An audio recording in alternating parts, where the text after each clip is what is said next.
Welcome to the Eden project in Cornwall, where I bring you today's idiom of the day, which is to grab the bull by the horns.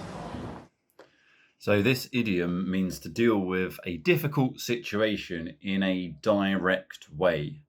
The origin may have come from cowboys in the Wild West.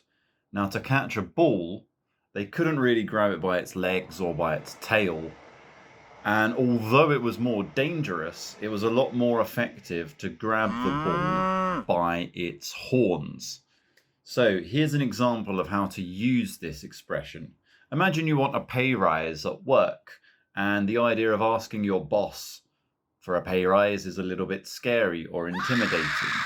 We could say he decided to grab the bull by the horns and ask his boss for a pay rise. Or another example, if you're not a confident driver and you need to travel somewhere by car, you might have to grab the bull by its horns and just get in the car and drive.